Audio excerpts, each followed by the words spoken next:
What a bold way to begin. Not a shepherd, not their shepherd, but my shepherd. This is personal. The God who holds the stars in place is the same God who walks beside you in the darkest valleys of life. When you say, I shall not want, you are declaring war against worry. You are saying, I may not have everything I want, but I have everything I need. Because the shepherd knows what you need before you even ask. He maketh me to lie down in green pastures. He leadeth me beside the still waters. That means rest.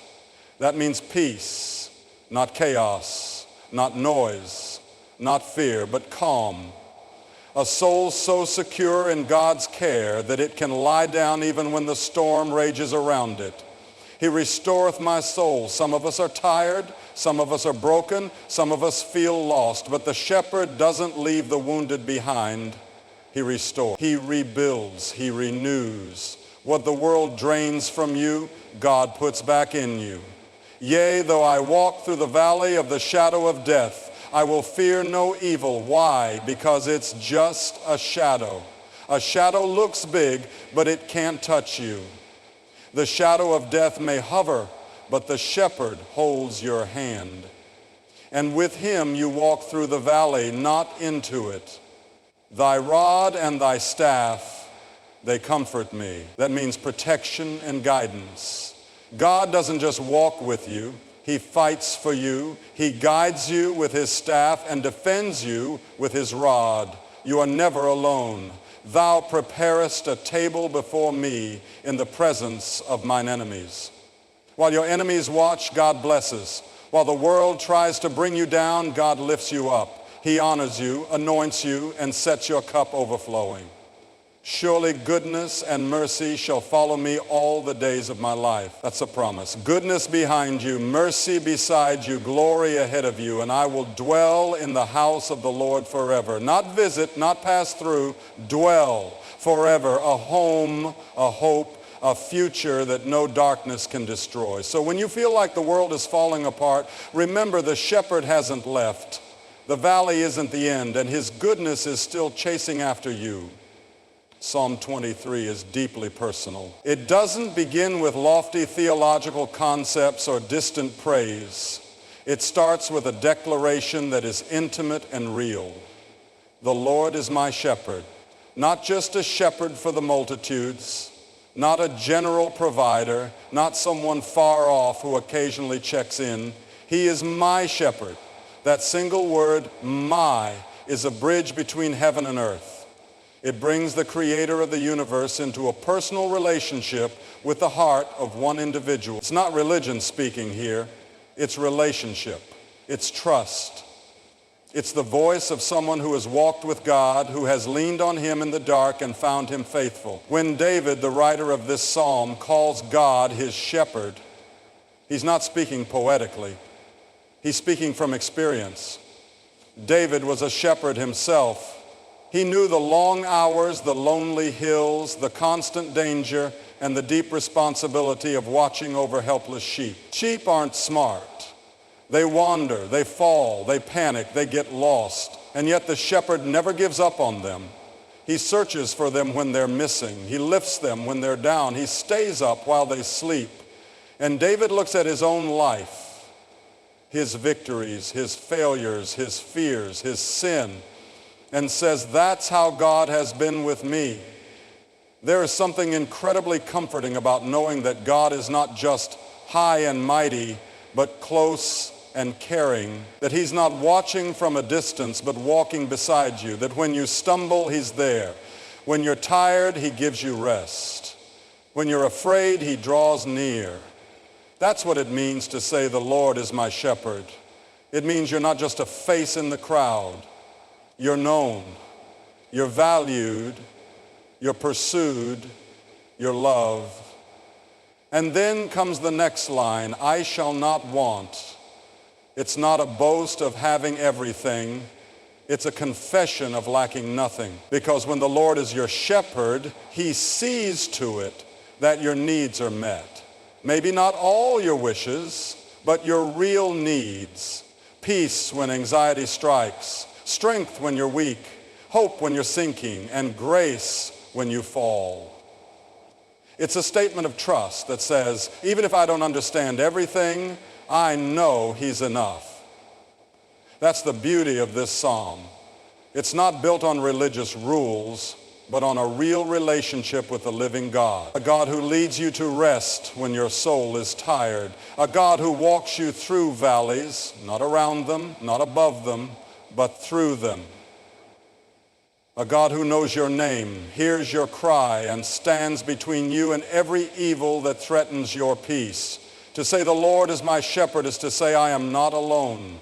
It's to wake up in the morning with purpose and lay down at night with peace. It's to know that no matter what comes, whether green pastures or dark shadows, there is someone who will never let go of you, someone who walks ahead of you, stands behind you, and stays beside you, someone who calls you his own. God provides peace and rest, not the kind the world offers, not the temporary escape found in distractions or the fleeting calm that comes from favorable circumstances. The peace that God gives is deeper. It settles the heart even when life is chaotic. It reaches into the soul and speaks quiet into the storm. When Psalm 23 says, he maketh me to lie down in green pastures. He leadeth me beside the still waters. It paints a picture not just of physical comfort, but of spiritual renewal. This is not about luxury or ease. It's about the kind of peace that only a loving shepherd can give to a weary soul. Lying down in green pastures means more than just rest. It means safety. Sheep don't lie down unless they feel safe, free from fear, hunger, or threat. In the same way, God knows what your heart needs in order to find true rest. He knows the weight you carry, the burdens you try to hide, the anxiety that grips you in quiet moments. And he doesn't simply tell you to calm down. He leads you into calm. He doesn't just command peace, he creates it. Like a shepherd gently guiding his sheep, he takes you to places where your soul can breathe again. Still waters represent clarity and quiet. In the ancient world, rushing water could be dangerous for sheep, but still waters were safe and life-giving. God doesn't force you to drink from rushing rivers of pressure or chaos. He invites you to stillness, to reflection, to moments where you remember who he is and who you are in him. That's where peace is found, not in the absence of problems, but in the presence of the shepherd. You may still be surrounded by trouble, but inside there's calm, because he is with you. Many times we chase rest in things that can't sustain us. We look for peace in our routines, our accomplishments, our relationships, or even in temporary pleasures. But they don't last. They might soothe us for a moment, but they can't restore us. Only God can do that. His peace goes beyond understanding. It guards your heart and your mind. His rest isn't just for your body, it's for your spirit. It doesn't mean your life will be free from trouble, but it means that in the middle of trouble, you'll have something unshakable holding you together. When God gives rest, it's a rest that reaches your core, a rest that whispers to the deepest part of you, you are not alone. You are cared for. You are safe in my hands. That kind of peace can't be earned. It can't be created by our own efforts. It's a gift, and it's always available. Because the shepherd never sleeps, he never grows tired. While the world spins and your mind races, he is constant, always leading, always near. To be led beside still waters is to be reminded that you don't have to carry everything. You don't have to fix everything. You just need to follow. Because the one who leads you loves you. And where he leads, peace and rest are never far behind. He restores broken souls. In a world that often leaves people drained, weary, and worn out, those 4 words carry deep and life-giving power. To restore means more than just to fix or repair. It means to bring back to life, to return something to its original strength, to renew what has been lost or damaged. And that's exactly what God does with the human soul. He doesn't discard the broken. He doesn't overlook the weary. He restores them. There are times when life becomes too heavy to carry. Disappointments pile up. Failures haunt the mind. Sin creates distance from the peace we once knew. Grief settles in like a fog. People walk through days with smiles on their faces, but storms inside their hearts. They pray, but it feels like the heavens are silent. They hope, but it feels distant and out of reach. That's when God steps in, not with condemnation, not with judgment, but with compassion. He sees beyond the outer appearance and reaches into the deepest wounds of the heart. Psalm 23:03 says, "He restoreth my soul." David didn't say, "I restored my soul," or time restored it, or success brought healing. He said, He, the shepherd, restores it. Only God can do that. Only God knows what your soul truly needs. He knows where it's been hurt, where it's been hardened, where it's become tired, and gently, patiently, lovingly, He begins the work of restoration. He doesn't rush the process. He doesn't shame you for being broken. He invites you to come as you are, and He takes what's shattered and makes it whole. Restoration isn't just about healing from pain. It's about realignment. It's about returning to the path we were made to walk. When our souls are restored, we begin to see clearly again. We remember who we are. We feel the weight of guilt lifted. We breathe easier. We walk lighter. God doesn't just patch us up. He renews us with purpose. He brings light into the dark places we tried to hide. He brings strength into weakness, hope into despair, and joy into mourning. Many people think they have to fix themselves before they come to God. They think they have to get it all together first. But the truth is, God restores us as we come. He meets us in the mess. He embraces us while we're still broken. That's the kind of shepherd He is. He lifts the fallen. He comforts the crushed. He binds the wounds we don't even know how to explain. He doesn't demand perfection. He offers restoration. Sometimes restoration happens quietly over time. Sometimes it comes like a flood of grace. But it always comes when we place our lives back in the hands of the shepherd. The world may wear us down, but He lifts us up. He restores not only what was lost, but what we never thought could be found again: peace, purpose, joy, and the strength to move forward. When your soul feels dry, distant, or defeated, remember this promise: He restores always, faithfully, completely, not because we deserve it, but because He loves us too much to leave us broken. The valley of the shadow of death isn't permanent. It may feel endless when you're in it. The darkness may seem overwhelming, the silence deafening, and the fear all-consuming. But it's just that, a shadow, not the substance. And shadows only exist where there is light nearby. Psalm 23:04 says, "Yea, though I walk through the valley of the shadow of death, I will fear no evil, for Thou art with me."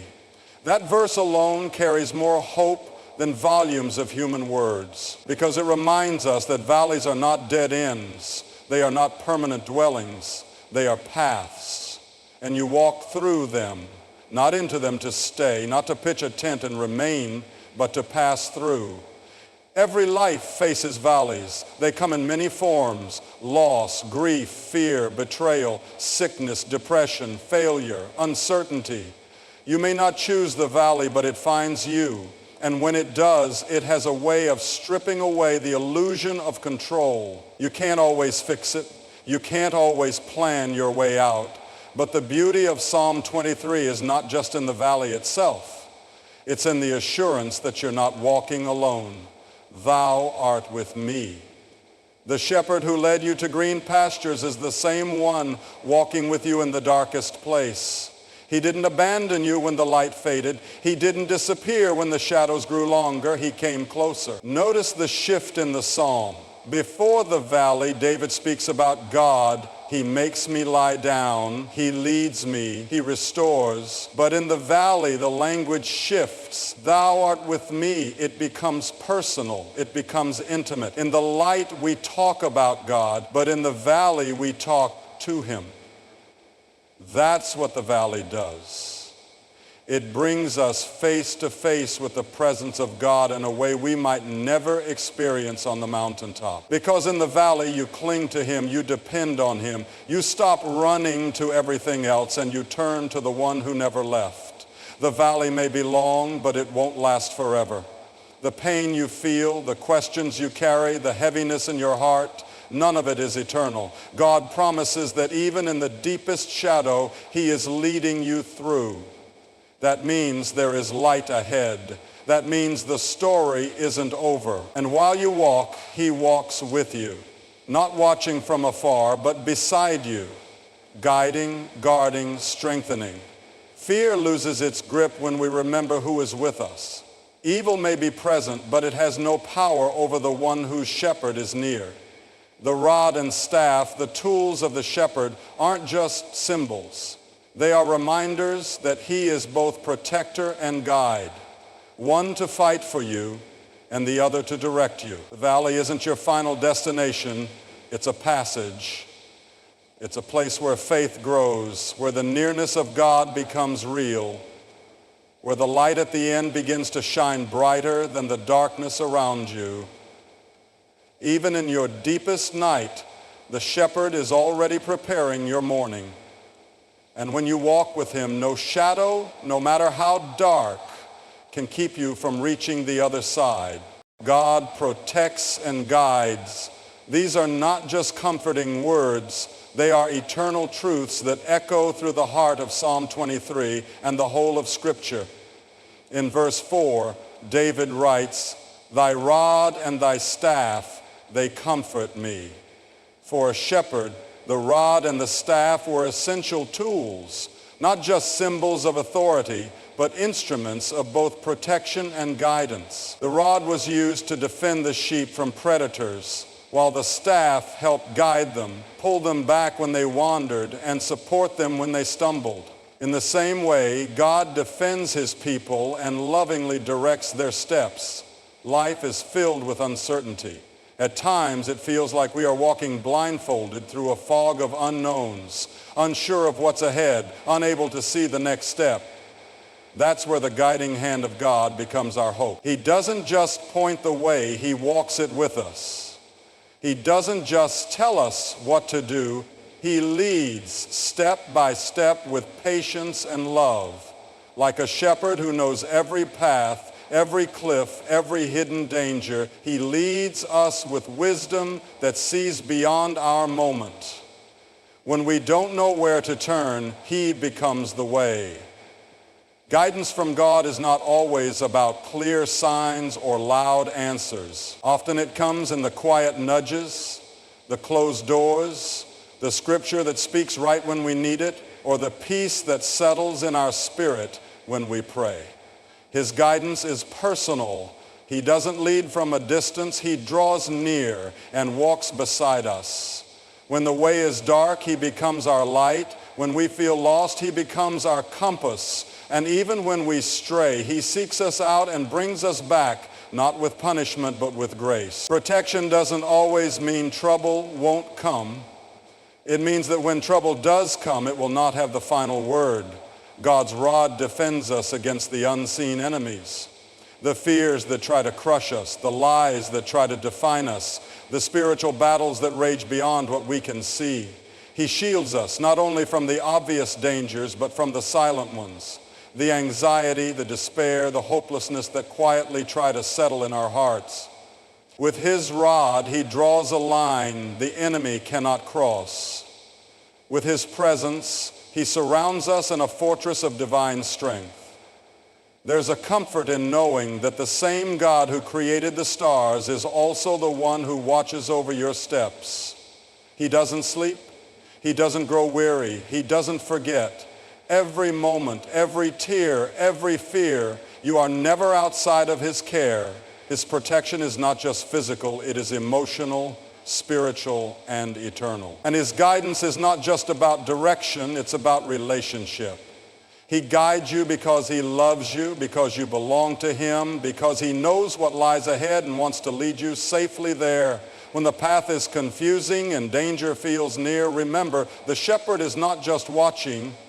You are in his hands. His rod is strong, his staff is steady, and his heart is forever committed to leading you home. Your future is secure in him. This is not wishful thinking or vague hope. It is a deep, unshakable truth for all who trust in God.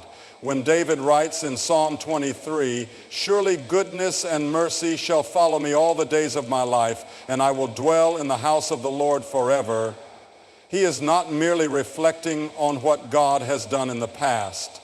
He is declaring confidence in what God will continue to do in the days ahead.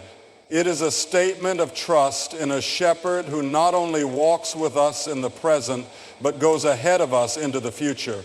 Life is filled with uncertainties.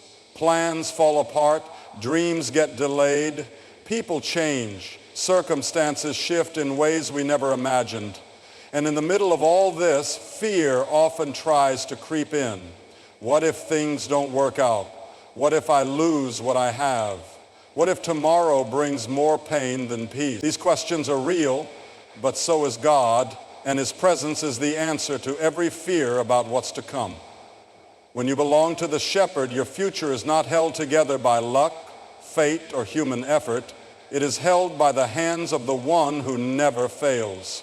The same God who led you through yesterday's valley is already waiting for you in tomorrow's challenge.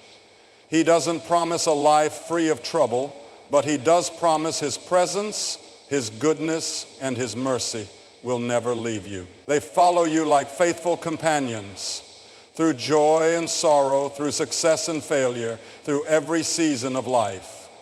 Goodness means God's heart is always for your best. Even when you don't understand his ways, his intentions toward you are kind. His goodness doesn't expire when things get hard. It keeps pursuing you. Mercy means that even when you mess up, even when you fall, God doesn't give up on you. He forgives. He lifts you. He restores and continues to walk with you. These aren't just one-time gifts. They are daily companions. They are the proof that you are never out of God's care, never beyond his reach. The promise that you will dwell in the house of the Lord forever isn't just about heaven. It's about relationship. It's about living every moment with the awareness that you are not alone, that your story is not at the mercy of the world, but in the hands of the one who wrote it.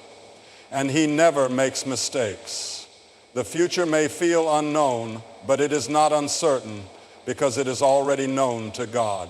Even when doors close, when seasons shift, when life changes, his plan for you remains firm. He knows the path. He sees the end from the beginning, and he is faithful to finish the good work he started in you. When fear whispers that the future is scary, faith responds that God is already there. When doubts rise, the truth remains. Your future is not fragile, it's secure. Not because of your strength, but because of his. Not because you have all the answers, but because you are held by the one who does. Here's a powerful and suitable ending for your speech titled Psalm 23, like you've never heard before. So when you read Psalm 23 again, don't just see it as poetic words written long ago. See it as a personal promise from the shepherd to your heart.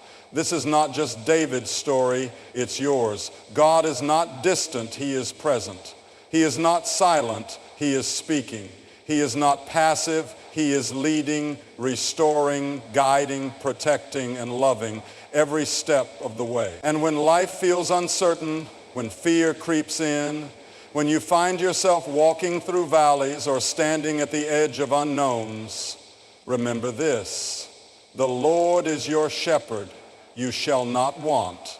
Not yesterday, not today, not ever. He walked with you then. He walks with you now, and he will walk with you all the way home.